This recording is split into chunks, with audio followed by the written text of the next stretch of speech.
घातला दुकान देती आली असिदान संत उदार उदार भगले अनंत भांडार मागत्यासी फुगे धनी आणि कासी उगे संत उदार उदार भगले अनंत भांडार तुका म्हणे पोते देवे भगले न भेगते संत उदार उदार भगले अनंत भांडार विठ्ठल विठ्ठल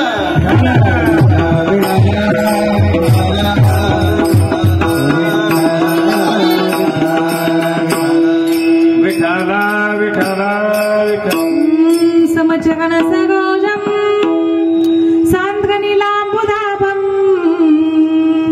जगननिहित पाणी मंडनम मंडनानाम तरुण तुलसीमाला गंधकम कंजनेत्रम सदैधवलहासं विठ्ठलं चिन्तयामि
कथेचा विस्तार बाबाजी सद्गुरुदास तुका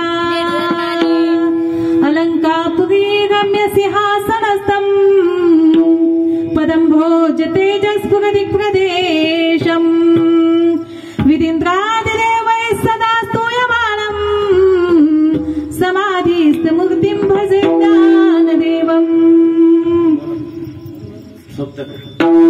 ओम नमो ज्ञानेश्वराय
चराचरी जयांचे केली स्मरण होय सकळ विद्यांचे अधिकरण तेची वंदू श्री चरण श्री गुरूंचे आता अभिनवाग विलासिनी जे चातुर्यार्थ कला कामिनी ते श्री शारदा विश्वमोहिनी नमिनी मिया विठ्ठल विठ्ठल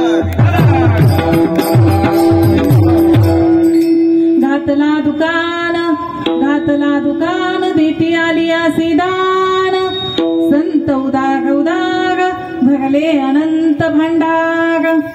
प्रस्तुत प्राप्तस्थळी आपल्या आनंदवाडी या गावामध्ये चालू असलेला हा अखंड हरिनाम सप्ताह आणि या सप्ताहातील आजची कितव्या दिवसाची 6व्या दिवसाची कीर्तन सेवा आपल्या समस्त ग्रामस्थ कमिटीकडून माझ्याकडे आली. तर सर्व आनंदवाडी ग्रामस्थ कमिटीचे आभार मानते. एका उत्कृष्ट कीर्तनकाराला जे उत्कृष्ट सौंदर्य लागतं ते म्हणजे माईक सिस्टीम उत्कृष्ट असावी, वादक उत्कृष्ट असावे, गायक उत्कृष्ट असावेत आणि जाणकार श्रोते असावेत. हा दुग्ध शर्करा मिलाप या ठिकाणी झालेला आहेच. हे कीर्तन सेवेसाठी ज्यांचा अभंग घेतलेला आहे तो जगद्गुरु तुकोबरायांचा. तुकोबराय आजच्या अभंगामध्ये संतपर म्हणजे संतांचं महत्व सांगत आहे की संत या भूतलावरती जन्माला का आले तर सामान्य जनाच्या जगाच्या कल्याणा संतांच्या विभूती जगाच्या कल्याणासाठी संत या भूतलावरती आले. परंतु आल्यानंतर ते नुसते थांबले नाहीत तर त्यांनी जगाच्या कल्याणासाठी काय चालू केलं, एक दुकान मांडलं. दुकान आणि ते दुकान कशाचं होतं, ते दुकान ज्ञानदानाचं होतं. घातला दुकान देती आली दान आणि जे ज्ञानदानाचं दुकान मांडलं तर प्रत्येकाला येणाऱ्याला ते दान करत आहेत. दान करण्यासाठी मनुष्य उदार लागतो. तुकोबराय म्हणतात संत उदार उदार भरले अनंत भांडार. संतांकडे उदारता आहेच आहे पण त्यांचं अंतःकरण रूपी भांडार हे ज्ञानानं गच्च भरलेलं आहे. मग किती ज्ञान आहे त्यांच्याकडं, मागणाऱ्याला तर ते देता येतच पण पुन्हा जे कोणी मागण्यासाठी येतील त्यांच्यासाठी सुद्धा काय आहे, त्यांच्याकडे ते ज्ञान शिल्लक आहे. तुका म्हणे पोते देवे भरले न भेगते म्हणजे मागणाऱ्याला देऊन सुद्धा पोतं कायमस्वरूपीचं गच्च भरलेलं आहे. हा झाला अभंगाचा सरळ शब्दशः भावार्थ. विठ्ठल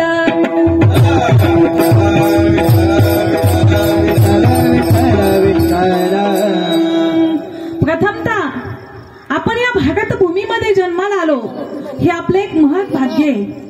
कारण भारत ही संतांची महंतांची पदस्पर्शाने पावन झालेली भूमी आहे. भारत हा संतांचा देव देवळांचा देश आहे आणि भारतामध्ये जन्माला येऊन सुद्धा आपण मनुष्य देहामध्ये जन्माला आलो हे आपलं महत् भाग्य आहे. कारण की मनुष्य देह प्राप्त होणं एवढी सोपी गोष्ट नाहीये. पाप पुण्य समान समी तई पाविजे मनुष्य योनी. ज्या वेळेस पाप आणि पुण्य समान होतं त्यावेळेस मनुष्य देह प्राप्त होतो. म्हणजे नरदेह कसा सांगितलेला आहे, दुर्लभ.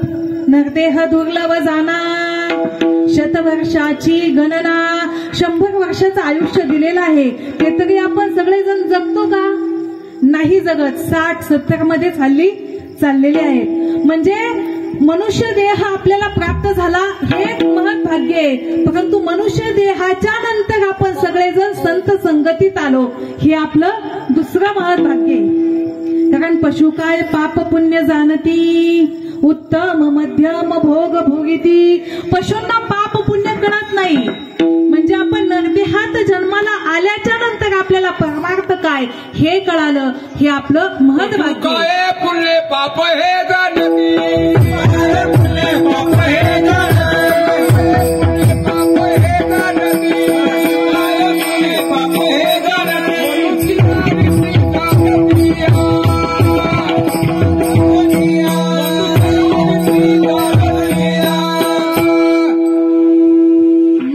पशु काय पाप पुण्य जाणती, उत्तम मध्यम भोग भोगिती. पशु पक्ष्यांना पाप पुण्य कळत नाही. मग आपण जन्माला आलो त्यामध्ये मनुष्य देहामध्ये जन्माला आलो. जन्माला तर प्रत्येकाला यावंच लागतंय. मग जन्माला का यावं लागतंय? एक मनुष्य असा आहे की त्याला जन्माला यावंच लागतं. संत स्वतःहून जन्माला येतात. आम्ही वैकुंठवासी आलो याची कारणासी. संत स्वतःहून जन्माला आले. मग संतांना जन्माला येण्याची जी 3 कारणं असतात ती 3 कारणं संतांना बाधत नाहीत. मग जन्माला येण्याचं पहिलं कारण काय? कर्म. माऊली ज्ञानोबा काय म्हणतात? अगा कर्मी जे उरावे तीही सुखदुःखी फळावे, तया ते भोगावया यावे देहाय का. जे काही कर्म केलंय आपण, पाप असो किंवा पुण्य असो, केलेल्या कर्माचं फळ भोगण्यासाठी मनुष्याला जन्माला यावंच लागतं. केले कर्म झाले ते भोग आले, ते भोग आले,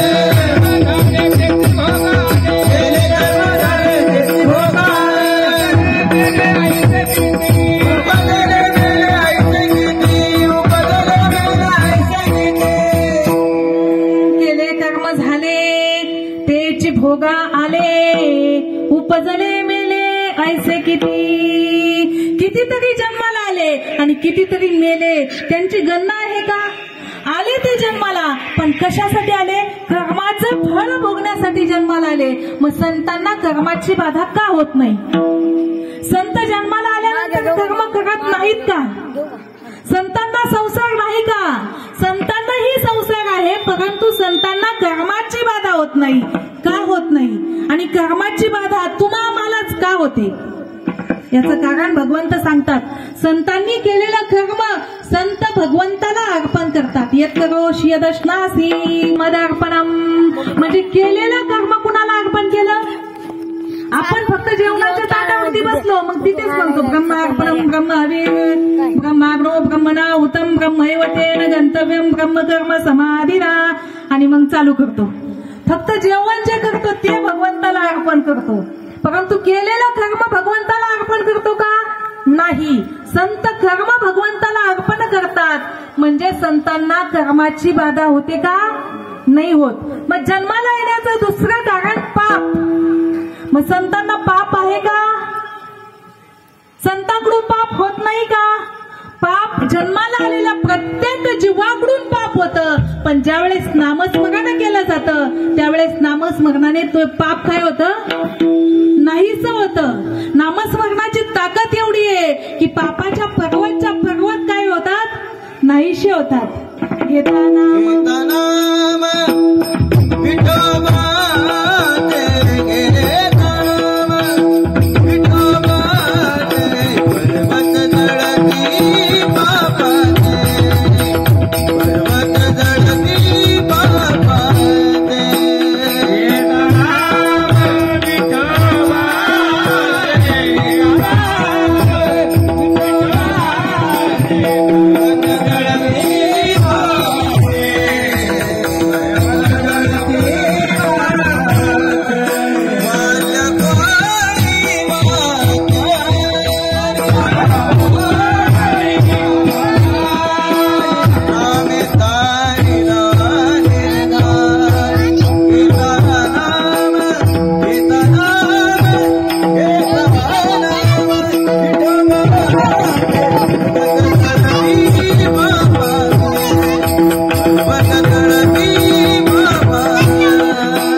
जळती पापाचे, पापाच्या पर्वतच्या पर्वत नाही शेवतात वाल्या कोळी मात्यारी नामे तारिला निर्धारी, नामाने त्या वाल्या कोळ्याच्या पापाचा काय झाला, नाश झाला. वाल्या कोळ्यानं पाप किती केलं होतं, एक माणूस मारला की एक खडा त्या रांजणामध्ये टाकायचा. किती रांजणं भरले होते, 7.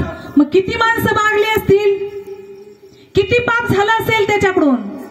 एक खडा, एक माणूस मारला की एक खडा त्या रांजणामध्ये टाकायचा. 7 रांजणं भरली म्हणजे पाप किती झालं, किती पाप झालं. परंतु त्याची बायको शहाणी होती. बायको ज्यावेळेस तो नारद महर्षींच्या डोक्यावरती हात ठेवण्यासाठी गेला ना, त्यावेळेस ते म्हणाले तू तुझ्या कुटुंबाला विचार, ते तुझ्या पापामध्ये समाविष्ट आहेत का. आणि वाल्या कोळी ज्यावेळेस पत्नीला विचारण्यासाठी गेला, सांग माझ्या पापामध्ये समाविष्ट आहेस का, त्यावेळेस तिने सांगितलं नाही. तुमचं आणून देणं हे तुमचं काय आहे, कर्तव्य आहे. मी तुमच्या पापामध्ये समाविष्ट होऊ शकत नाही. आणि तेव्हापासून तो काय झाला, शहाणा झाला. शहाणा. आजही प्रत्येक गावामध्ये जर त्या वाल्या कोळ्याच्या बायकोसारखी बायको जर जन्माला आली ना, तर राम राज्य यायला वेळ लागणार नाही. पापाची संपत्ती आणली कुठून, असा कमरेला पदर खोसायचा आणि विचारायचं मला ही संपत्ती नकोय, एक खायची तर मी आरती खाईन, पण कमवा कसं, न्यायानं कमवा आणि नीतीनं खर्च करा.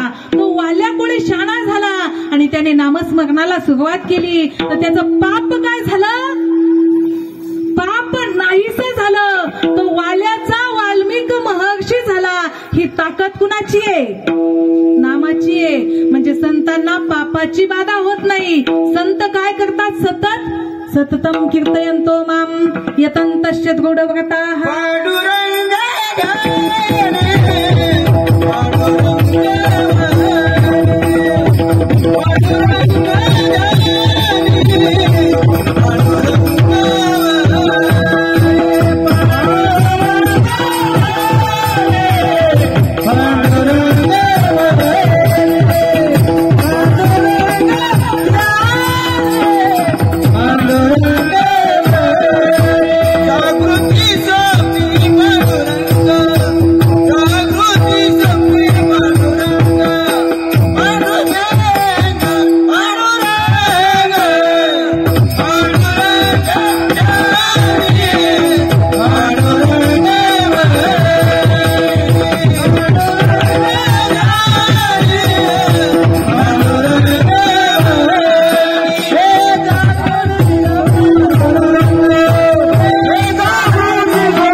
जागृती स्वप्नी पांडुरंग.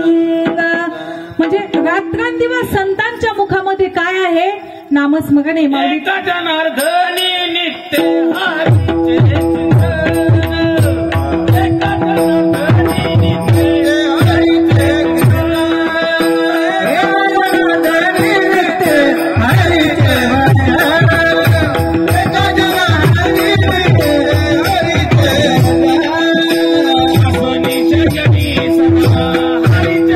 एका जनार्दनी नित्य हरीचे चिंतन. आसनीच्या जनी सदा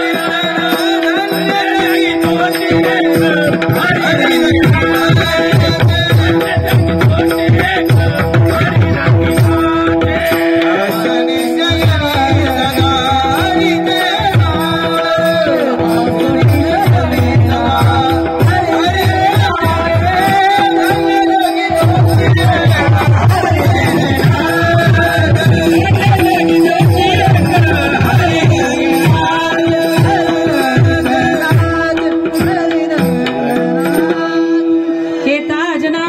सदा हरीचे चिंतन, आसनी शयनी सदा हरीचे कीर्तन. धन्य जगी तोची एक हरी रंगिनाचे, राम कृष्ण वासुदेव सदा स्मरे माझे. तो धन्य इथं भूतलावरती आल्यानंतर जो भगवंताच्या पांडुरंगाच्या कीर्तनामध्ये नाचतो, भगवंताचं नामस्मरण करतो, तो या ठिकाणी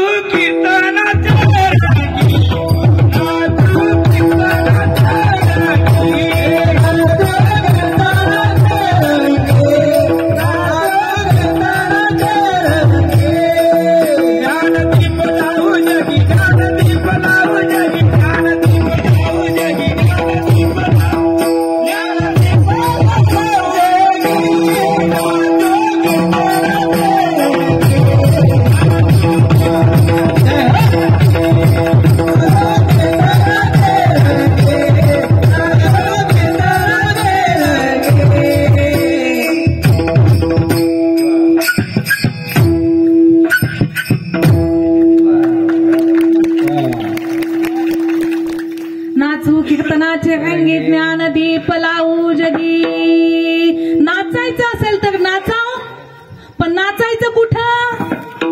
नाचायचं कुठं? इथं नाचायचं. आपण नाचतो कुठं? नाचतो कुठं? आणि आमची थकून युवा कमिटी जर आली आणि त्यांनी टाळ घेतला की वयस्कर माणसं म्हणते तुमची चाल हुकली, तुमचा टाळ हुकला. मग आम्ही म्हणतो तुमची टाळ आणि तुमची माळ. आम्ही बघा तिकडे बांगो बांगो बांगो. मग करणार काय? हे आपल्याला काय करते? सपादूनच घेत नाही. इथं आल्यानंतर ह्यांनी काय केलं पाहिजे? सपादून घेतलं पाहिजे. जसं म्हणतील तसं म्हणू द्या, म्हणू द्या, म्हणू द्या. येता येता येत असतो. म्हणून या इथं सगळ्यांना बोलवलं. या रे या लहान थोर याती भलती करावा विचार न लगे चिंता कोणासी. सगळ्यांनी या, लहान मोठे सगळे या. इथं सगळ्यांना सकळासी येथे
असू दे. आवाजाचा प्रॉब्लेम असू शकतो किंवा प्रमाण होऊ शकतं.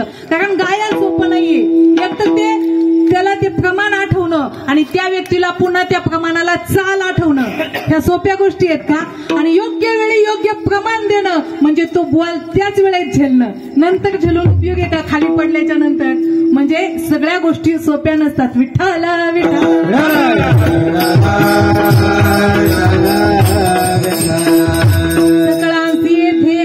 अधिकार कलियुगी उद्धार हरीच्या नामे. इथे आल्यानंतर प्रत्येकाला परमार्थ करण्याचा अधिकार आहे. स्त्री असो किंवा पुरुष असो, कुणी या, प्रत्येकाला या ठिकाणी परमार्थ करण्याचा अधिकार आहे. मी आजचं नाही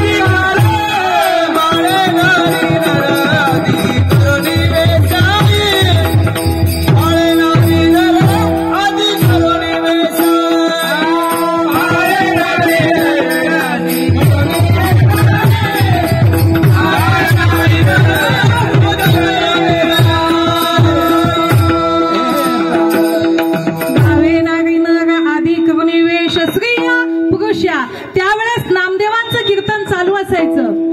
आजचं नाही सांगत, नामदेवांच्या कीर्तनामध्ये जनाबाई टाळ घेऊन उभी असायची. म्हणजे त्या काळचं सांगते मी, जनाबाई टाळ घेऊन उभी असायच्या. नामदेव कीर्तन करी पुढे देवनाथ पांडुरंग, नामदेव कीर्तन करी पुढे देवनाथ पांडुरंग,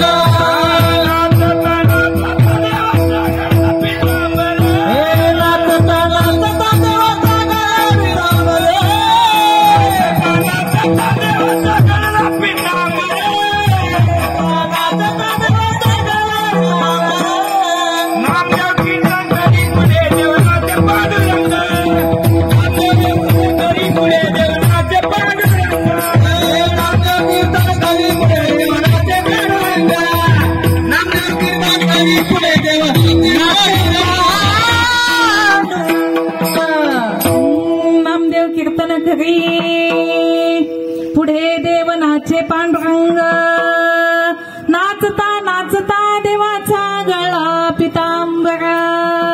देवाचाही नामदेवांच्या कीर्तनामध्ये पितांबर गळू शकतो. इतका देव सुद्धा कीर्तनामध्ये नाचत होता. आणि जनाबाई कीर्तनामध्ये टाळ घेऊन उभ्या आहेत. आणि त्या जनाबाई ज्ञानदेवांना काय म्हणत आहेत? जनी म्हणे ज्ञानदेवा. म्हणजे खाली बसलेली व्यक्ती म्हणू शकत नाही दादा तुम्ही चाल म्हणा. म्हणू शकतात का? नाही. जे उभे आहेत तेच काय म्हणतील? आज चाल कोण म्हणतील? हे म्हणतील. बघा बाहेर गावून आलेले आहेत त्यांना मान आधी द्या म्हणतील की नाही? कोण म्हणतील? जे उभे आहेत कीर्तनात ते म्हणतील का खाली बसलेले? मग त्यावेळेस जनाबाई कीर्तनामध्ये टाळ घेऊन उभे असतील की नाही? आणि त्या जनाबाई ज्ञानोबरायांना म्हणतात जनी म्हणे ज्ञानदेवा.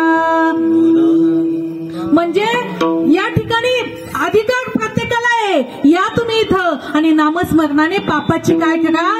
निवृत्ती करा. संतांना पापाची बाधा होत नाही. कारण संतांनी आयुष्यभर काय केलं? नामस्मरण केलं. जन्माला येण्याचं तिसरं कारण कोणतं असेल?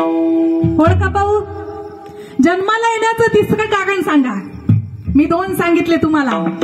एक कर्म, दुसरं पाप. तिसरं सांगा तुम्ही आता. तोपर्यंत भजन घेऊ. विठ्ठल विठ्ठल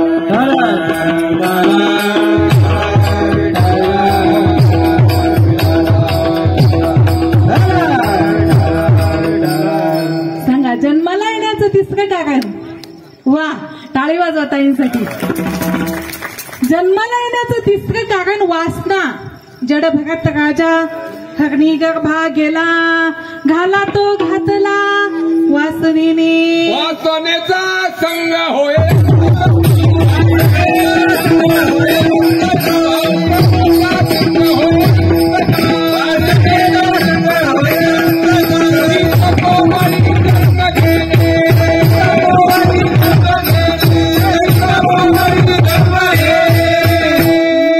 वासनेचा संग होय अंतकाळी. अंतकाळी जे नाम मुखामध्ये आलं त्याच्या गतीला तो जातो. अंतकाळी ज्याला जे आठवलं तो त्या गतीला जातो. भगवंत सांगतात अंतकालेच मामेव स्मरण मुक्त्वा कलेवरम यप्रयाति समद्भावम याती नास्त्यत्र संशयः. ज्ञानोबा या श्लोकावरती भाष्य करताना म्हणतात मरणी जया जय आठवे तो तेची गती ते पावे मनोनी सदा स्मरावे माते चितुवा. मग ते वेळी ज्याला जे आठवतं तो त्या गतीला जातो. जन्म घेणे लागे वासनेचा संग, जन्म घेणे लागे वासनेचा संग, जन्म घेणे लागे वासनेचा संग,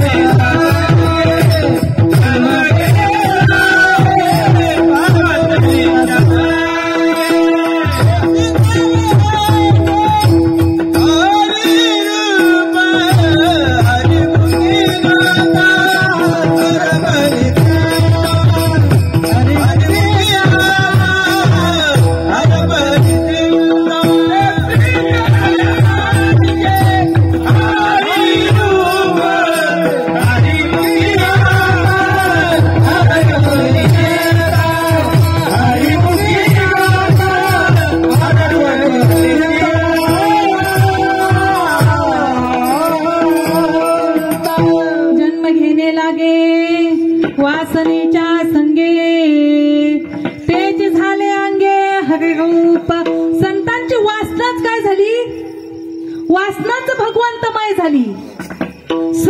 शरीर भगवंतमय होऊन बसलं, वासना शिल्लकच नाही. मग संतांना वासना नाही, पाप नाही, कर्म नाही, मग संत या भूतलावरती जन्माला आले कशासाठी? संत भूतलावरती जन्माला आले कशासाठी? जगाच्या कल्याणा देह कष्टविती. मग जगाच्या कल्याणासाठी संत या भूतलावरती येऊन संतांनी ज्ञानदानाचं दुकान मांडलं, दुकान. आणि संत जगाला ज्ञानदान करत आहे. तेच अभंगाच्या प्रकार दुकान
दुकान आणि ज्ञानदानाचं दुकान मांडलं.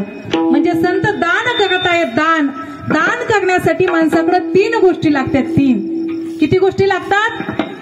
3 गोष्टी दान करण्यासाठी लागतात. लिहून घ्या किंवा डोक्यामध्ये ठेवा. दान करण्यासाठी ती व्यक्ती उदार असावी. कशी असावी? आता तुमच्या गावचा सप्ताह चालू आहे. तरुण युवा कमिटी एक जणाकडे पट्टी मागण्यासाठी गेली. आता पट्टी ज्याच्याकडे मागायची तो खूप श्रीमंत होता. तो म्हणाला, तुम्ही कुठं देवालाच द्यायले, तुम्ही तुमच्या प्रपंचाला लावणार आहेत का? नाही, माझ्याकडे कमी नाही म्हणला. 500 एकरचा मी काय मालक आहे. 5-50 गडी आहे माझ्या शेतामध्ये आणि द्यायचंय तर देवाला द्यायचंय. देवाला दिल्याने काही कमी पडतं का? हे सगळ्यांना असं वाटतं अख्ख्या सप्ताहाचं काम हा एकटाच करतो की काय. पण तो म्हणतो देवाला दिल्याने कमी पडत नाही. घ्या ज्ञानबा पाटील 21 रुपये. किती दिले? म्हणजे हा कसा आहे? हा कसा आहे? याच्याकडं हा कंजूस आहे, कंजूस. संत कसे आहेत? घातला दुकान देती आली असी दान. संत उदार उदार. संत कसे आहेत? हा कसा आहे? कंजूस आहे, कंजूस. दान करण्यासाठी दुसरा गुण लागतो, स्वतंत्र. भरपूर असून उपयोग नाही. तो कसा पाहिजे? त्याच्याकडे स्वातंत्र्य पाहिजे. आता तुमच्याच गावातील फार श्रीमंत 85 लाख रुपये महिना घेत होता. कमी झाला का? तो म्हणतो मी 85 लाख रुपये महिना घेतला, 65 वर्ष सर्व्हिस केली, 5-25 कोटी माझ्या प्रॉपर्टी अकाउंटला आहे. कमी नाही म्हणला. सप्ताहालाच द्यायचंय, देवालाच द्यायचंय. काय कमी पडणार नाही देवाला दिल्याने, उलट अजून वाढवून. पण थांबा, मंडळी बाहेर गेलेली आहे, फक्त तिला येऊ द्या, तिला विचारतो आणि मग म्हणजे हा कुणाच्या ताब्यात आहे? ह्याला घ्यायची इच्छा आहे. हा उदार आहे. हा कंजूस पण नाहीये, हा चिकट पण नाहीये, पण हा काय नाहीये? स्वतंत्र नाहीये. आणि तिसरा वर्ग जो आहे त्याच्याकडं ऐश्वर्य पाहिजे. ऐश्वर्य म्हणजे याला देण्याची इच्छा आहे. हा पंढरपूरला गेला, आळंदीला गेला, तिथं पांडुरंगाचं दर्शन घेतो. आळंदीला गेल्यावर ज्ञानोबराचं दर्शन घेतो, चंद्रभागेला स्नान करतो, इंद्रायणीचं स्नान करतो. पण तिथं जे आंधळे पांगळे असतात ना, ते म्हणतात फक्त 1 पैसा द्यावं. किती द्या? एक पैसा आंधळ्याला, एक पैसा पांगळ्याला द्या. धर्माच्या नावानं किती पैसे द्या? एक एक पैसा द्या. किती? आंधळ्याला बंगळ्याला एक पैसा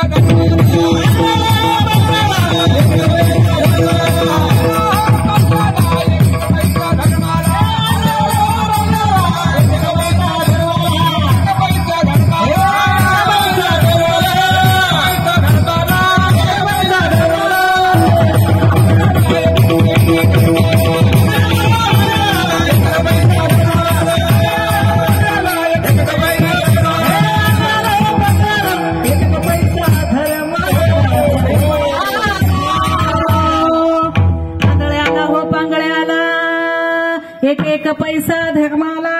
जर तुम्ही एक पैसा तो धर्माला दिला तर आशीर्वाद कुणाला लागेल? आशीर्वाद लागेल तुमच्या लेकराला. तुम्ही काय करा? एक पैसा दान करा. पण याच्याकडे काय नाहीये? याच्याकडे काय नाहीये? दान करण्यासाठी काय नाहीये? धन नाहीये. धन याच्याकडे काय नाहीये? ऐश्वर्य नाहीये. ज्याच्याकडे जे असेल त्यांनी ते दान केलं पाहिजे. आपल्या गावचा सप्ताह चालू आहे ना, कुणी पंगत दान करतं. ज्याच्याकडे पैसे आहे ते पैसे दान करतं. आणि ज्याच्याकडे काहीच नाही त्यांनी इथं सतरंजा जरी आथरल्या तरी सुद्धा पुण्य सगळ्याला कसं आहे? समाने. कुणी टाळ वाजवला त्यालाही तेच पुण्य, कोणी कीर्तन सांगितलं त्यालाही तेच पुण्य, कोणी पखवाद वाजवला त्याला तेच पुण्य, कोणी विना घेतला त्याला तेच पुण्य, कोणी कीर्तन ऐकलं त्याला तेच पुण्य. सगळ्याला जर सारखंच पुण्य असेल तर प्रत्येकाने कोणतं ना कोणतं कार्य सप्ताहामध्ये केलंच पाहिजे. कारण हे कर्म कोणतं आहे? सत्य कर्म आहे. तुका म्हणे सत्य इथे आल्यानंतर आपल्याच्याने काही ना काहीतरी केलंच पाहिजे. म्हणजे हे बघा, स्वातंत्र्य, ऐश्वर्य आणि उदारता. मग संतांकडे दान देण्यासाठी ह्या 3 गोष्टी आहेत का? संत स्वतंत्र आहेत. स्वतंत्र आहेत संत. संत उदारी आहेत. पण ऐश्वर्याच्या बाबतीत जर विचार केला ना तर तुकोबा काय म्हणतात? चोरट्याला सुद्धा भीती वाटती. आम्ही सदैव पूर्ण करे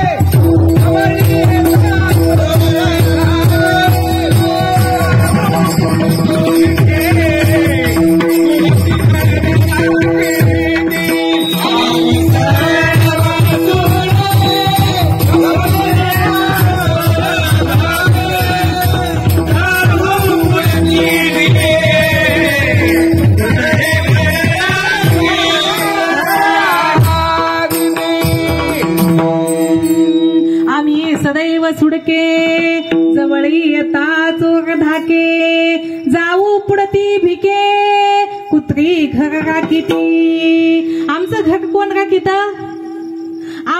तुम्हा घरी गाया म्हशी आणि आम्हा घरी बोला, आम्हा घरी उंदीर घुशी. तुम्हा घरी गाया म्हशी आणि आम्हा घरी उंदीर घुशी. अशी तर आमची काय आहे? परिस्थिती आहे. म्हणजे संत उदार आहेत. संत स्वतंत्रही आहे दान देण्यासाठी. पण संतांकडे काय नाहीये? ऐश्वर्य नाहीये. पण संतांकडे हे व्यवहारातलं ऐश्वर्य नसलं तरी संतांकडे विद्यारूपी धन आहे. हे धन असे एक सुभाषितकार म्हणतो, न चोर हार्यम न च राजहार्यम न भातृभाज्यम न च भागकारी एक कृते वर्धते नित्यम विद्याधनम सर्वधनात् प्रदानम. विद्या हे असं धन आहे जे दिल्यानं वाढतं. विद्या हे धन दिल्यानं वाढतं, लपवून ठेवल्यानं कमी होतं. बघा, तुमच्याकडे थोडं काही ज्ञान असू द्या, तुम्ही ते द्यायला सुरुवात करा, ते अजून वाढत चालतं. एखादी चाल असू द्या, चाल तुम्ही ते दुसऱ्याला शिकवा, तुमची काय होईल? परफेक्ट होऊन जाईल. दुसऱ्याला शिकवता शिकवता जगामध्ये गुरु एक अशी गोष्ट आहे, तो ज्ञानदान देण्याचाच प्रयत्न करतो. आणि जगामध्ये काही गुरु असे आहेत, जर दुसऱ्याला आपलं ज्ञान दिलं तर आपलं महत्व काय होईल? कमी होईल. म्हणून ज्ञानपुंजी न देणारे गुरु सुद्धा पुष्कळ आहेत. पण त्यांना काय गुरु म्हणावं का? उलट आपल्या ज्ञानाचा वृक्ष हा सतत वाढत राहावा असं प्रत्येक गुरुस वाटत असतं. तुम्ही कधीही रिकामा घडा घेऊन जा आणि वाका, तुमचा घडा फरून जाईल. फक्त गुरुकडे गेल्यानंतर वाका. वे झुकते है जिनमें जान होती है, आंकड़े गए ना तो मुर्दे की पहचान होती है, मुर्दे की पहचान होती है. वाका नदीला पूर आल्यानंतर मोठमोठाली झाडं वाहून जातात.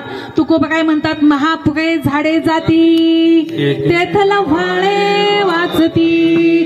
महापुरामध्ये मोठमोठी झाडं वाहून जातात हो, पण लव्हाळे तसेच राहतात. का का कारण ते वागतात. नम्र झाला भूता तेने कोंडिले अनंत.